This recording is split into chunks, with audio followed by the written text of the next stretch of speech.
Hello there, my name is Dan Skipbound, and this is the Top 5 Weekly. With the situation going on at hand, we don't have any movies to base the topics off of. And a couple years ago, when in the first iteration of the Top 5 Weekly, I had an entire month of classic episodes.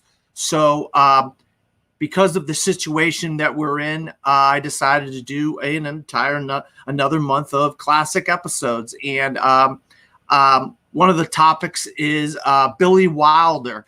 And somebody that was very enthusiastic and wanted to talk about Billy Wilder films was a frequent collaborator on the Top 5 Weekly, Mr. Caleb Boatman. How are you doing this evening?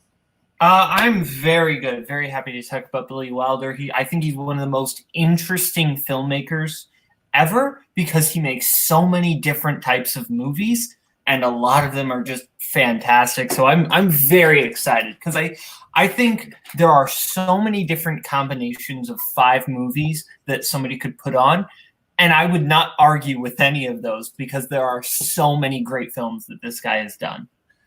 Yeah. I'll be honest, I didn't see a lot of his films before this week. It wasn't because I didn't want to see them. It just, there's thousands and thousands of films to watch. And sometimes even for someone who watches thousands and thousands of films like I do, and I'm not exaggerating, I watch thousands of films. And I have watched thousands of them. It's just sometimes things slip through the cracks. And I watch hundreds and hundreds of classic films. Sometimes things slip through the cracks. And so when we brought up the idea of doing Top 5 Weekly Classic again, I put it out there for topics, and I don't know if it was you or whoever nominated Billy Wilder. So I was glad because that gave me an opportunity to watch some of his films, and now we can have this conversation about his films. I heard that you were a big fan of his, I am a very big fan of Billy Wilder. Specifically, I was a big fan, I wasn't quite a big fan, a year ago, but, last year I went on, kind of a big Billy Wilder binge watching a lot of his films. And he's just such a fascinating director. He makes so many different types of movies. But yeah, we'll kind of get more into the specifics as we get into the top 5. Yeah, and like I always do, I don't go first. I always let my guests go first. And just in case anybody knows, if he says something that I have on my list later on in the list, then we will hold off. We'll talk about it later, and vice versa. If I have something that he has later on the list, we talk about it. If either one of us doesn't have it, then we talk about it at that moment. So let's get this thing started. Caleb, you're my guest, so you get to go first here. What's your number 5? My number 5, this was the hardest one to figure out because it meant that I had to leave off so many great films. But my number 5 is the Kirk Douglas classic Ace in the Hole. Wow, how ironic. That is my number 5 as well. Oh, yeah. Yeah. I very much enjoy this one. I think, Kirk Douglas obviously is this kind of corrupt reporter. And I think just the way that this movie shows kind of the way he exploits this tragedy of this guy being stuck in the cave, it's frustrating. It's heartbreaking. But, man, Kirk Douglas is excellent in this role. He is playing it pitch perfect. So yeah, I think the way that everything just kind of expands, and the original title of the movie was The Big Circus, I believe, and then they changed it to Ace in the Hole. But the reason I do kind of get why it was originally called The Big Circus, because he turns everything into this giant media circus. But I do think Ace in the Hole is probably the better title. Yeah, Ace in the Hole is a much better title. But when you think about, because we've been getting, we talk about your age a lot because you're only 19, 20, whatever you are, something like that. And they're starting to turn a lot of these stories from the 80s and the 90s into movies. And you have these circuses. The Gary Hart story with Hugh Jackman. Say that again. Richard Jewell. Richard Jewell, Tanya Harding, all these big media circus storylines. So you say, oh, the big circus makes sense.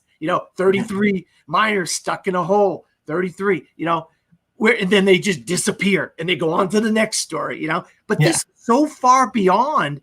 This is so far. It came out so many years ago.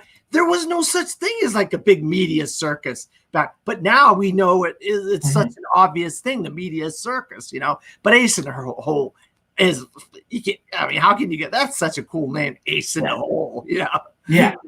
Definitely a film that was ahead of its time. Yeah, and Kirk Douglas, he was, at this time in his career, he was kind of at the prime of his career. He was doing films like this. He was doing Stanley Kubrick's Paths of Glory. Paths of Glory, which we talked about. Ironically enough, we talked about on World War One films I think you were on that one, right? I wasn't on World War One, but I was on courtroom dramas. And I brought that one up on there, which was that's funny because it's technically a courtroom movie and a World War One movie. Yeah, it's half and half. Yeah, it's half and half. So, but Kirk Douglas is an absolute legend. I think. Did he? Correct me if did he just die recently? Yeah. It was. I don't know how recently. I think it was like in the last few months, right? Yeah, 2 or 3 months ago.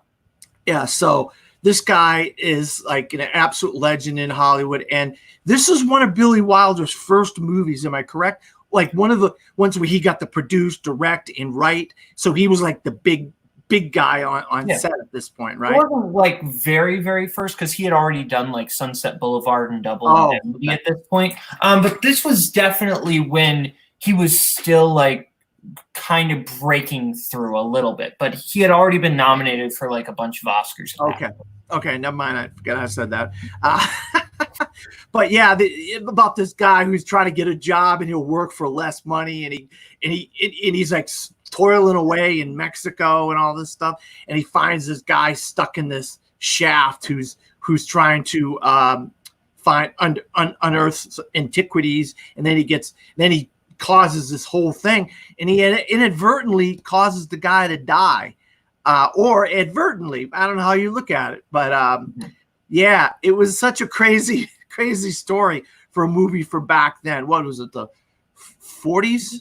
Was it the 51? Yeah, it came out so long ago. You wouldn't think of a movie like this that somebody could write something like this for back then. Today makes complete sense. You'd see something like this, but not that long ago.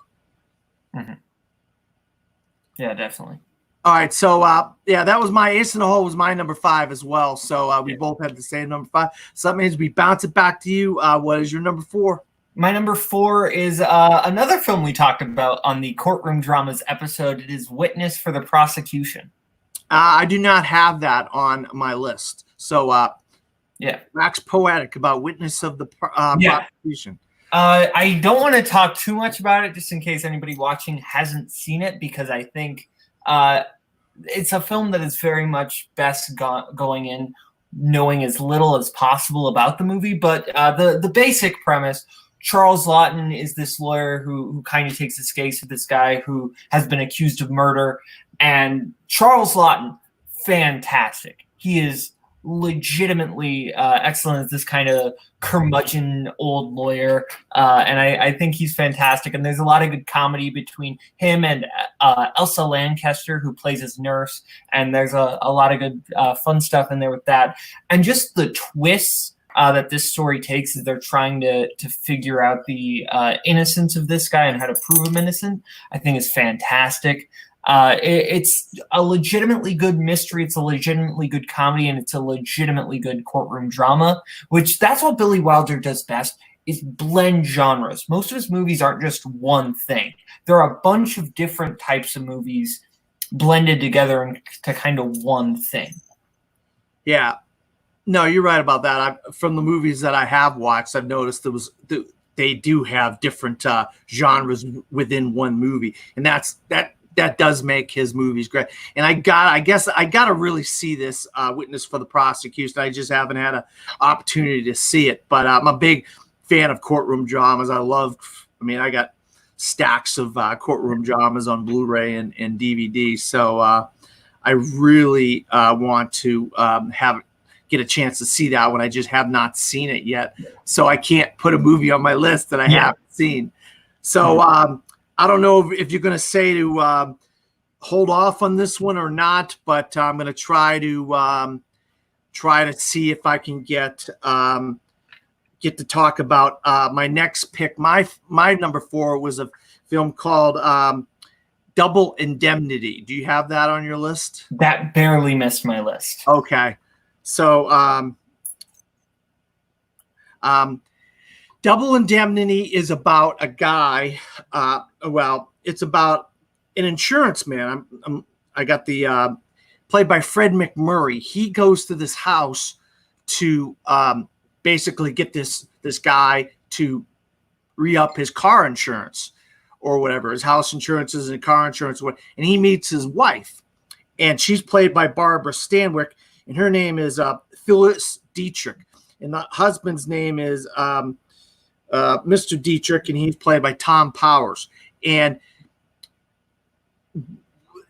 having a conversation with this woman, played by Barbara Stanwyck, she basically kind of convinces him that she's not in love with her husband anymore, and that he please help her maybe come up with a life insurance or something for the husband, so then they could bump the husband off, and then they could go off, and the two of them could go off in happy matrimony or whatever you know, just go off and they're in love. They end up falling in love with each other.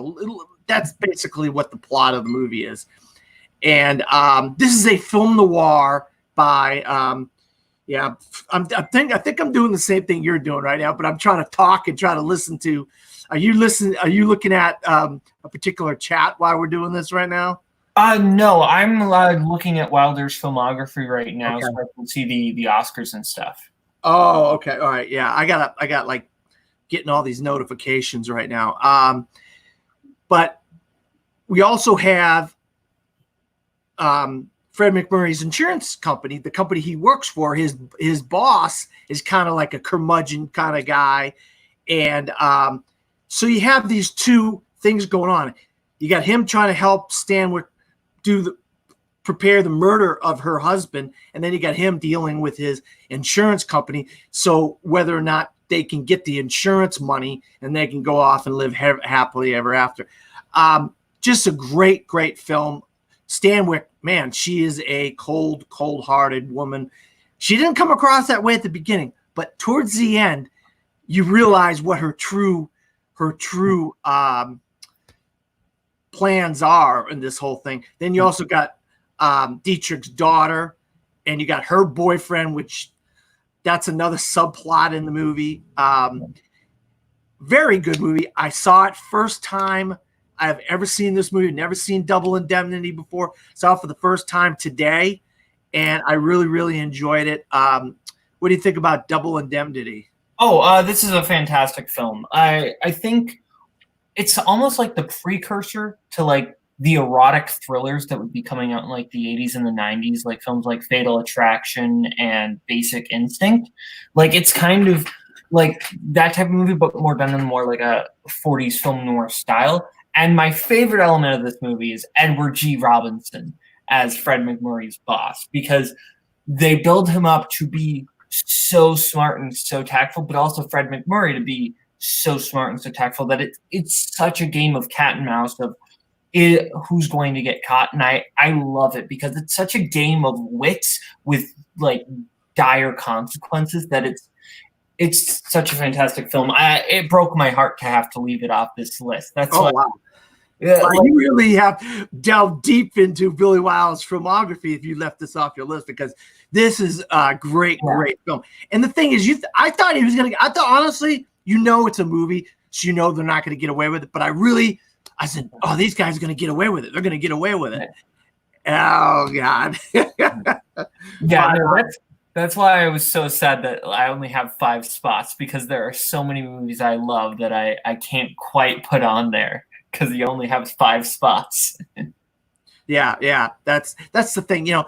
Top 10 list, you kind of get kind of slow or kind of, it can get really, I mean, when it comes to like actors and stuff, you might be able to get 10 quality films. When you start dealing with stuff like this, you probably could do 10, but most people, 5 is probably the limit they could do. So I was struggling to do, I had some honorable mentions, but 5 quality ones that I really wanted to discuss. So that's why I had Double Indemnity at number 4. Now we're going back to your number 3. Your number 3. My number 3 is one of my favorite comedies, the first Billy Wilder film I ever saw. It's the Marilyn Monroe classic, Some Like It Hot. Yeah, I have that on my list at we're gonna have to wait unless let me look. Let me look. I have it up one spot, so we only have to wait a little while. We don't have to wait that long to talk about it, but I do have it on my list. So we're gonna go, and I bet you I'll put money on. I bet we swapped spots here. We might even have, you might have this one a little higher on your list.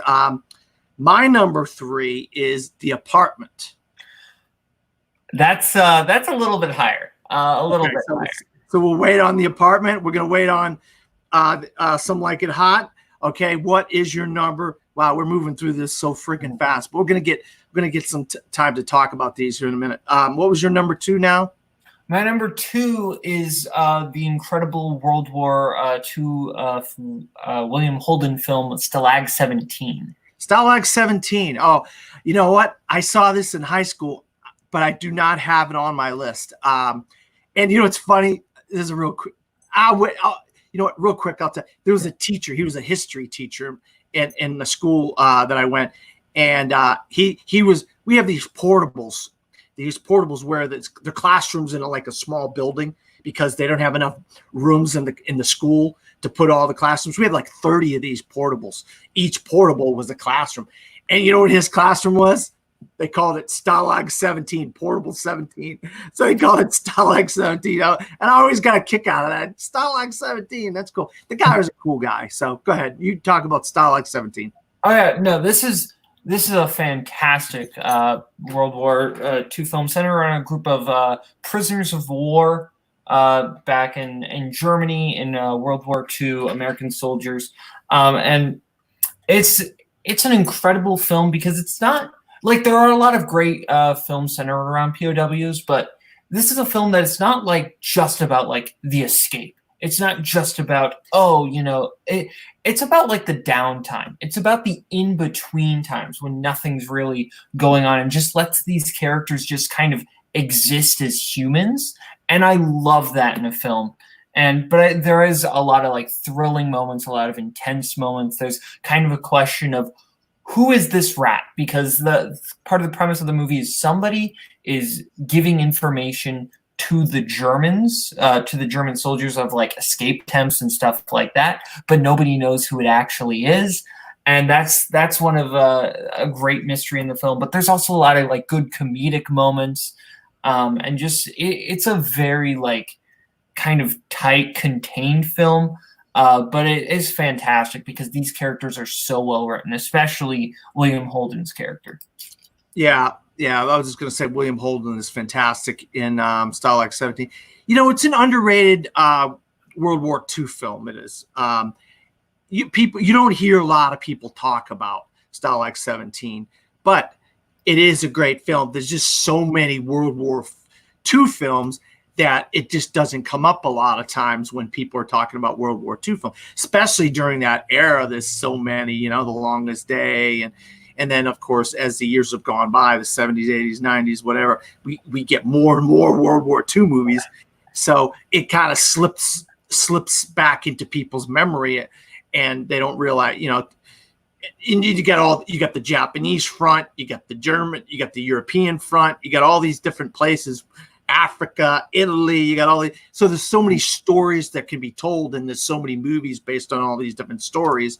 And but yeah, Stalag 17 is a great film. It's I feel like it's sad because when you're dealing with these World War II, sometimes some of them can be like they glamorize war, but sometimes it can be kind of ugly, and violent and just disgusting. War is not a fun thing, you know.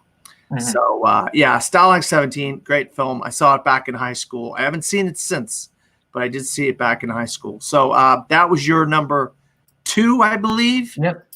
My number 2 was your number 3, Some Like It Hot. But since you brought it up first as your number 3, we'll talk. You get to talk about it first. Yeah.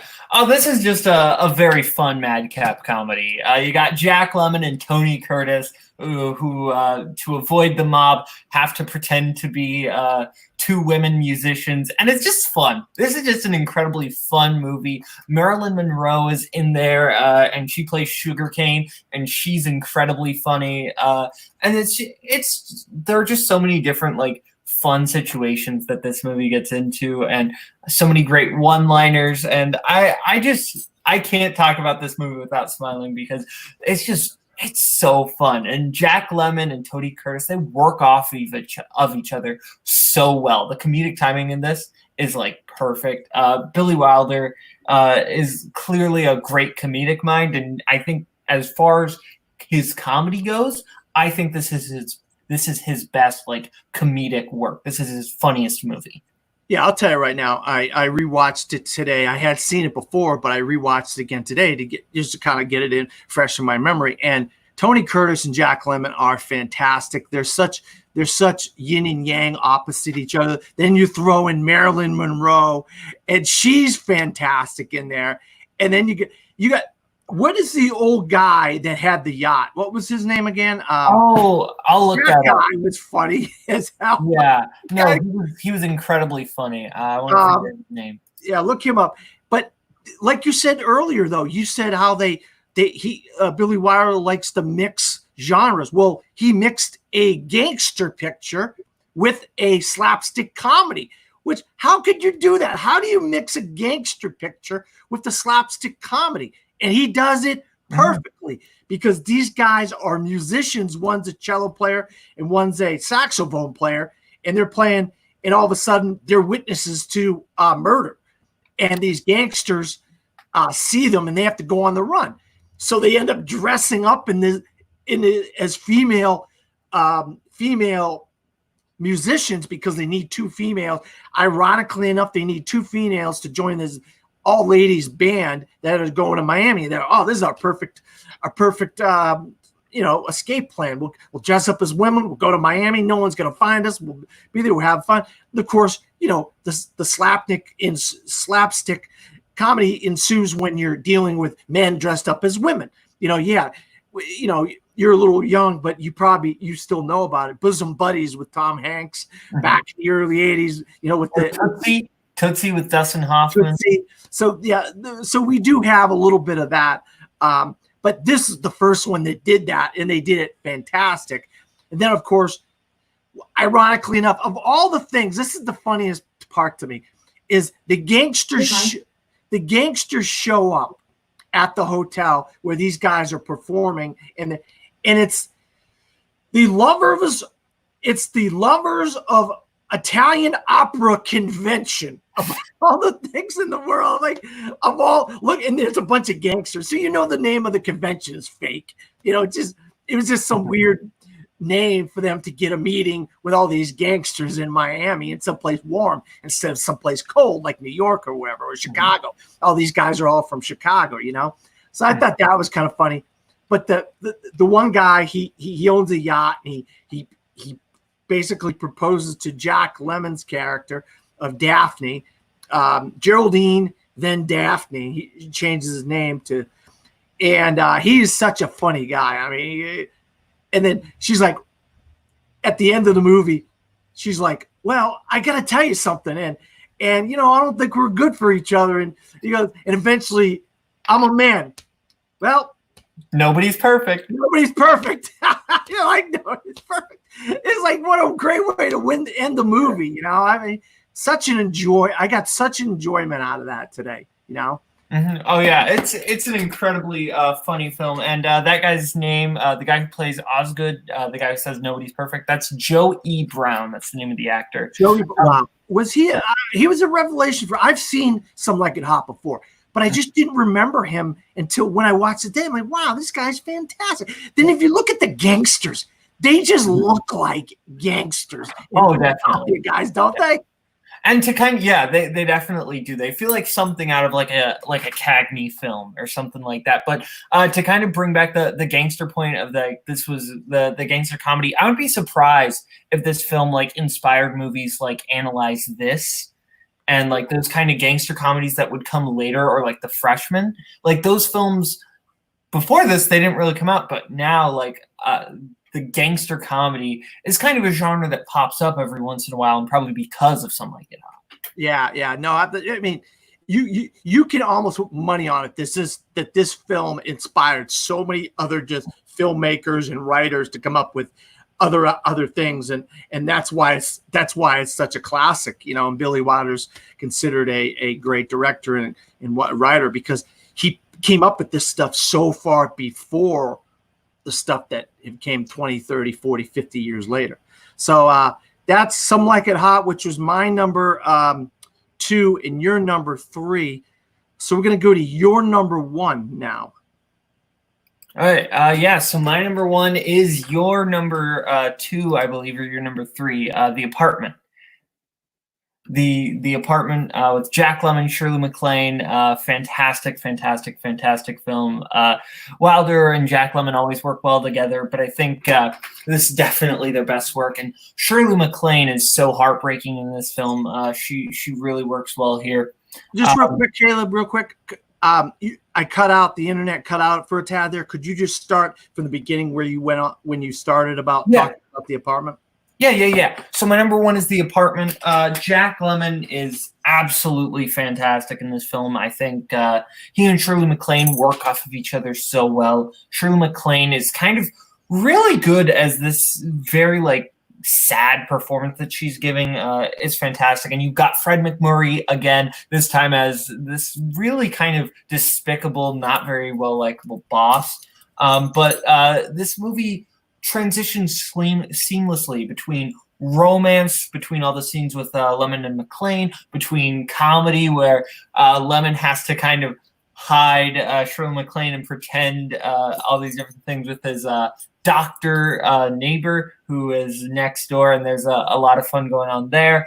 And then you also have like this kind of drama when Shirley MacLaine's character commits suicide. So I think there are attempts to commit suicide. So I think there's so much going on in this movie that it won Best Picture for a reason. It's an incredibly excellent film. Yeah, I had The Apartment at number 3. No, I'll tell you right now, Jack Lemmon. I mean, I'm a big fan of Jack Lemmon. I saw him in Mr. Roberts when I was a kid, and I loved him. But then I didn't see The Apartment till years later.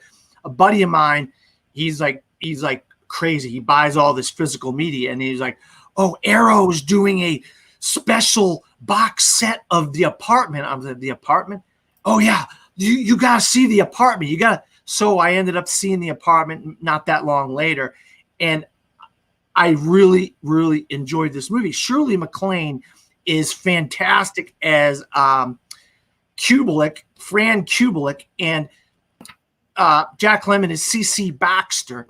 And the whole plot of this movie is these guys at this insurance agency that he works for, they borrow his apartment, and he gives the key, and they all just like have a schedule, and they go to his apartment, and they take dates over to his apartment.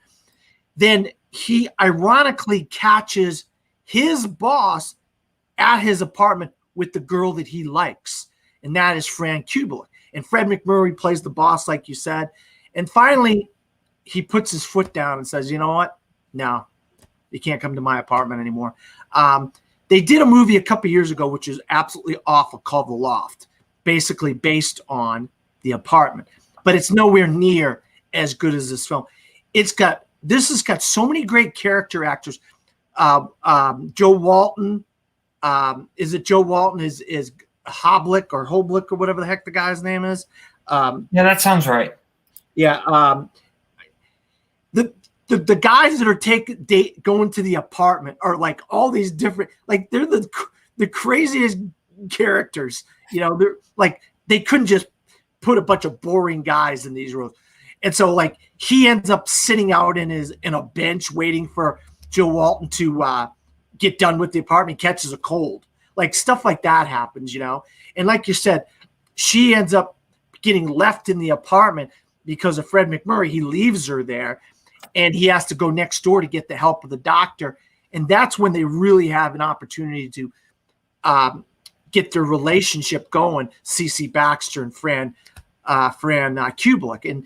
And that's where the real meat of the story is, because you want these guys to succeed. If you wanted any relationship in any movie to succeed, you wanted to see these two get together, because you just feel like this is kind of a lonely guy, a kind of down and out guy who happens to have a nice apartment. And then there's a girl who she kind of gets taken advantage of a lot. But this guy, he wouldn't do that.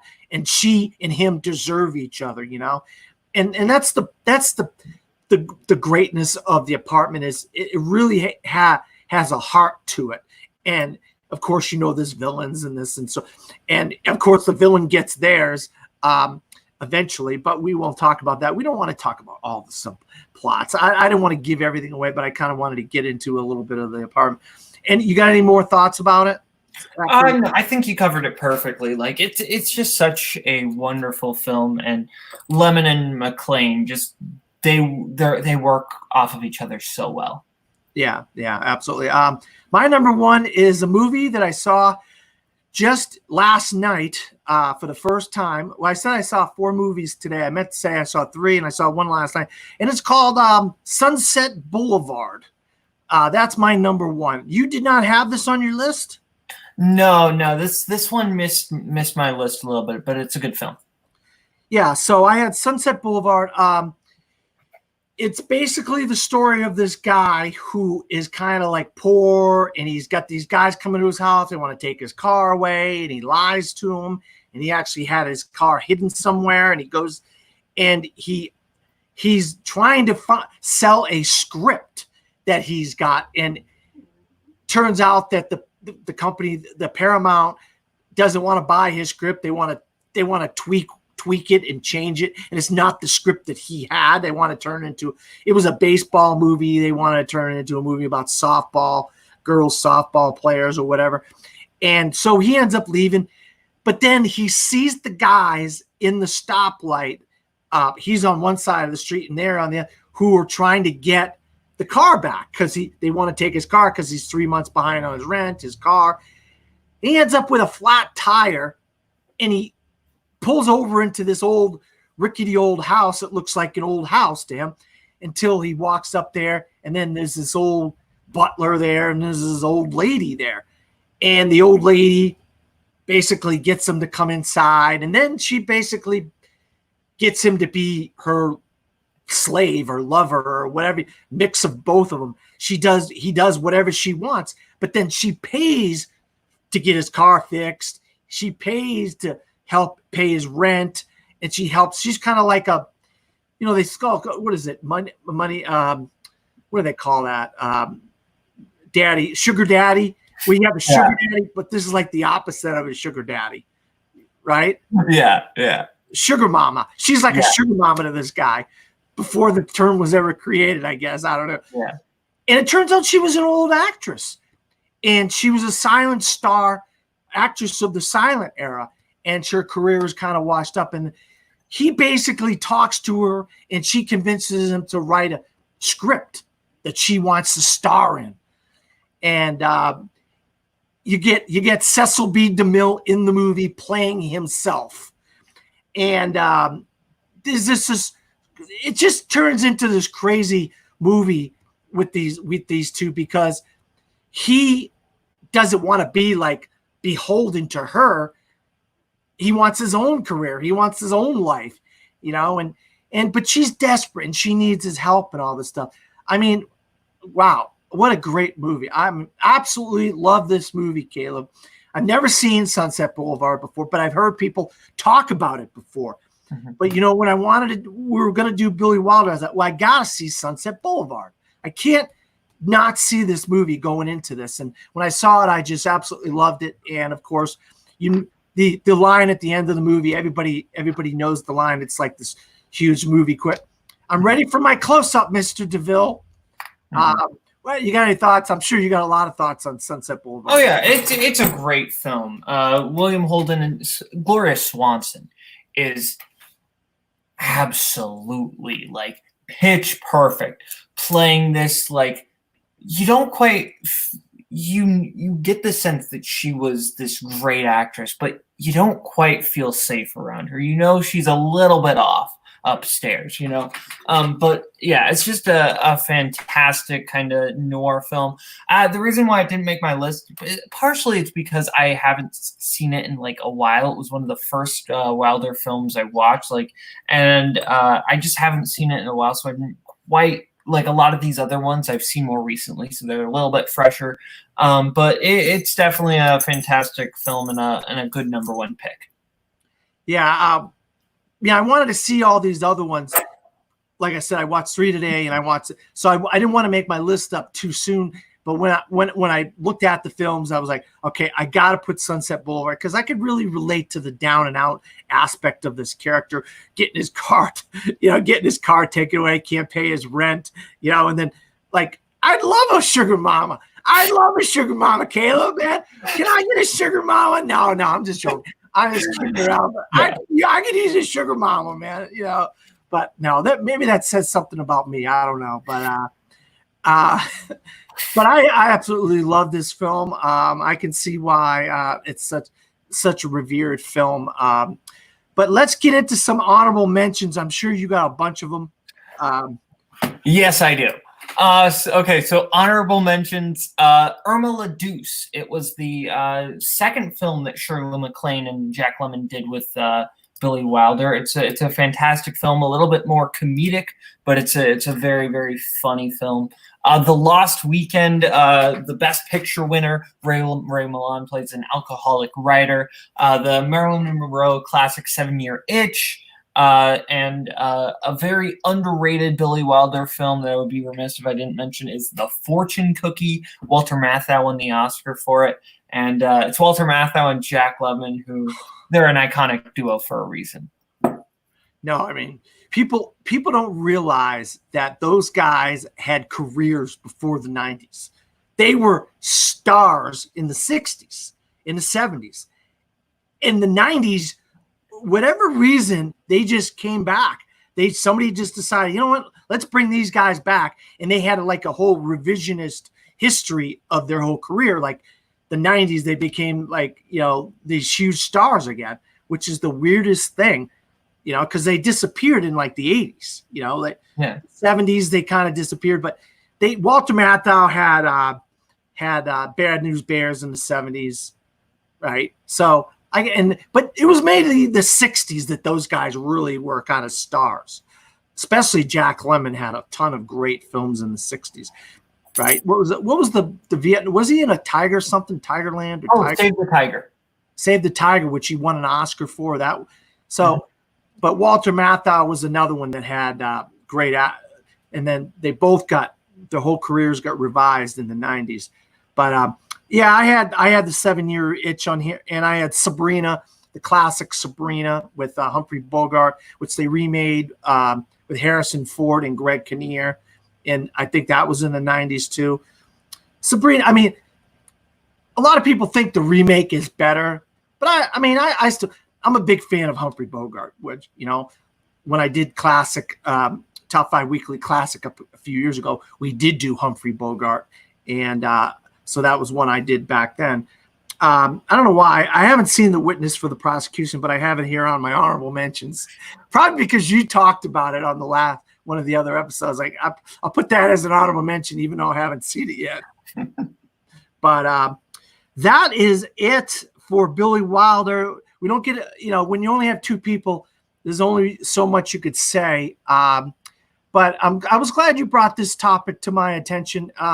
For the classic, because I like to get a genre, I like to get a director, I like to get an actress, and I like to get an actor. So we just kind of do four topics in one each week. And so as the director, a couple of years ago we did Alfred Hitchcock, and this time around we talked about Billy Wilder. So I was glad you brought it up, and I was glad you and I could have a conversation about this, Caleb. Yeah, definitely. Like we always do, once you rank your 5 to 1. Oh, yeah. So my number 5 is Ace in the Hole. My 4 is Witness for the Prosecution. My 3 is Some Like It Hot. My 2 is Stalag 17. And my number 1 is The Apartment. And my number 5 is Ace in the Hole. My number 4 is Double Indemnity. My number 3 is The Apartment. My number 2 is Some Like It Hot. And my number 1 is Sunset Boulevard. Caleb, where can you be found? Yeah, you can find me playing trivia everywhere. You can find me on Multiplex, where I run Movie Warzone. We get a lot of fun trivia there. We got a 32-person tournament coming up. I am very excited, but also very exhausted because it's a lot of work trying to set all this up. We're also right in the middle of our teams tournament, or maybe by the time this actually is uploaded, we might already be finished with our teams tournament. Whenever this is uploaded, check out Warzone. We do a lot of fun things there, and Multiplex as a whole. Yeah. You can find me at Dan Skipal on Facebook, Twitter, Instagram, and Pinterest.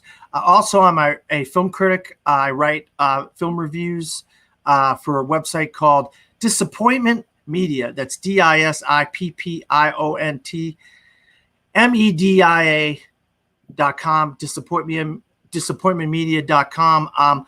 There hasn't been a lot of movies for me to write about, but because of just various things that have happened, like the death of Brian Dennehy, I reviewed Rambo. Jackie Robinson Day in baseball, I did a kind of retrospective on the Jackie Robinson story in 42. Plus, there has been a couple movies. Sorry We Missed You, Roads Not Taken with Javier Bardem. So there's some things that I have written on the website in the last week. So if you want to go read anything that I have written. Also, I'm a writer and a trivia competitor as well. So maybe you'd see me down the line in some of those things. So, and stay tuned for more episodes of Top 5 Weekly Classic. Like I said, we're doing, besides Billy Wilder, we're doing Jimmy Stewart, Grace Kelly, and we're going to do classic musicals. So that'll be all through the month of May. So for Caleb and myself, good night, everybody.